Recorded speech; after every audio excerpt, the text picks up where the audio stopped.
Hello dear my students, welcome to our channel. Today I have come before you with a very important class. No one misses today's class and everyone watch the video. তোমরা দেখতে পাচ্ছ heading এ আজকে খুব একটা important জিনিস নিয়ে চলে এসেছি, টেন্স।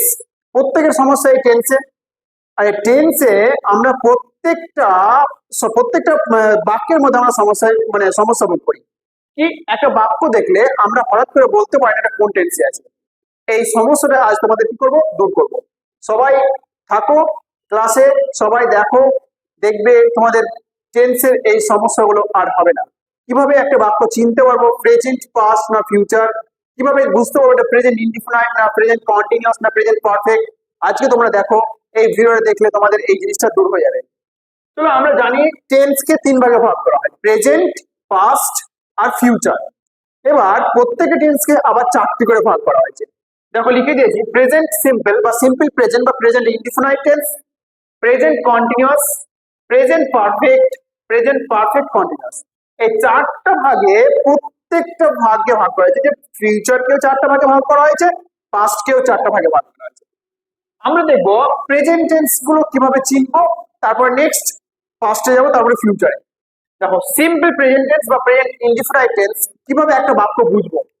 যখন একটা বাক্যে মেন ভার্বের সঙ্গে এস বা ইএস যোগ থাকতে পারে। এই এস বা ইএস যোগ হয় কখন, যখন subject third person singular number হয়। যদি থার্ড পারসন সিঙ্গুলার নাম্বার হয় তবেই কিন্তু ভার্বের সঙ্গে এস বা ইএস যুক্ত হবে। এইখানে এই যে এস বা ইএস যুক্ত ভার্বের সঙ্গে বললাম, এইখানে যদি বলতাম V1 শুধুমাত্র, তাহলে কিন্তু পুরো বাক্যটা হয়ে যাবে।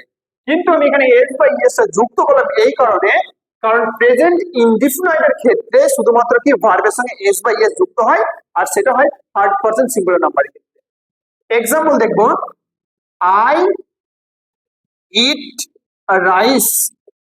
এই যে আই ইট রাইস লিখলাম, এই আয়ের জায়গায় যদি হি দিতাম, সাপোজ ধরো আয়ের জায়গায় হি আছে, এই হি যদি থাকতো তাহলে আমরা বলতাম হি ইটস রাইস। কেন? হিটা হচ্ছে থার্ড পারসন সিঙ্গুলার নাম্বার, এই হি এর জন্য ভার্বের সঙ্গে এস বাই এস যোগ করলাম। কিন্তু এখানে আই সাবজেক্ট দিয়েই করব, আই ইট রাইস। তাহলে আমরা কি দেখলাম, সিম্পল প্রেজেন্ট টেন্সের ক্ষেত্রে ভার্বের সঙ্গে এস বা ইএস যদি থাকে বা ভার্বের এক নম্বর ফর্ম থাকে, তাহলে সেটা হচ্ছে কি সিম্পল প্রেজেন্ট টেন্স বা প্রেজেন্ট ইনডিফিনাইট টেন্স।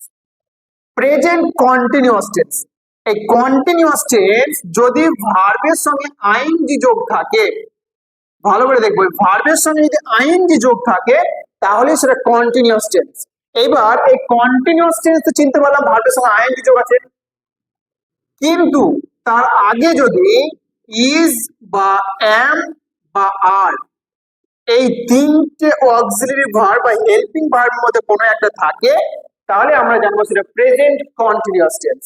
তাহলে কি বুঝলাম, যদি ভার্বের সঙ্গে আইএনজি যুক্ত থাকে এবং তার আগে যদি ইজ এম আর এই তিনটে অক্সিলারি ভার্বের মধ্যে কোনো একটা অক্সিলারি ভার্ব বা হেল্পিং ভার্ব থাকে, তাহলে সেটা হচ্ছে কি প্রেজেন্ট কন্টিনিউয়াস টেন্স। এক্সাম্পল দেখবো, আই এম, এই যে মেন ভার্ব, এই ভার্বের সঙ্গে আইএনজি যোগ করব, ইএটিআইএনজি, ইটিং রাইস। তাহলে I am eating rice. Next যাব present perfect. Perfect tense have, has আর হ্যাড, হ্যাভ, হ্যাজ আর হ্যাড পারফেক্ট টেন্সের ক্ষেত্রে।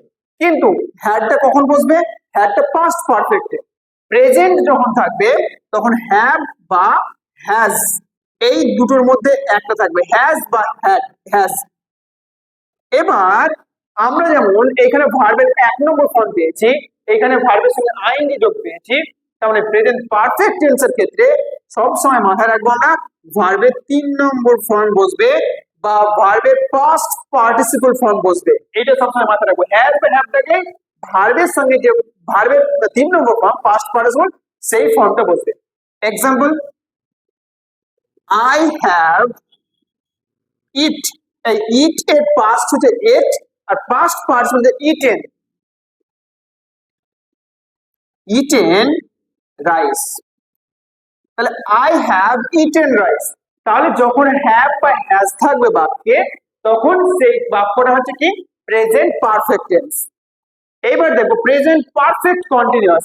পারফেক্ট মানে তোমরা জানি হ্যাজ বা হ্যাভ থাকবে, কন্টিনিউয়াস মানেও জানি কি ভার্বের সঙ্গে আইএনজি যোগ থাকবে। তাহলে প্রেজেন্ট পারফেক্ট কন্টিনিউয়াস, তাহলে হ্যাজ, হ্যাভ বা হ্যাজ প্লাস ভার্বের সঙ্গে আইএনজি যোগ থাকবে। এই হ্যাভ বা হ্যাজ এর পর বিন বসাবো, বিন এরপর যে ভার্ব থাকবে মেইন ভার্বটা তার সঙ্গে আইএনজি যোগ করবো। তাহলে কি বললাম, এই পারফেক্ট কন্টিনিউয়াস এর ক্ষেত্রে হ্যাভ বা হ্যাজ বসবে প্লাস বিন প্লাস ভার্বের সঙ্গে আইএনজি যোগ। एग्जांपल দেখে নেব, I have been ইটের সঙ্গে আইএনজি যোগ করব, eating, I have been eating rice। তাহলে আমরা কি বুঝলাম, যখন ভার্বের এক নম্বর ফর্ম থাকবে বা ভার্বের সঙ্গে এস বা ইএস যুক্ত থাকবে তখন সেটা হচ্ছে প্রেজেন্ট ইনডিফিনাইট বা সিম্পল প্রেজেন্ট টেন্স। যখন ভার্বের সঙ্গে আইএনজি যোগ থাকবে এবং তার আগে ইজ এম আর যুক্ত থাকবে সেটা প্রেজেন্ট কন্টিনিউয়াস টেন্স।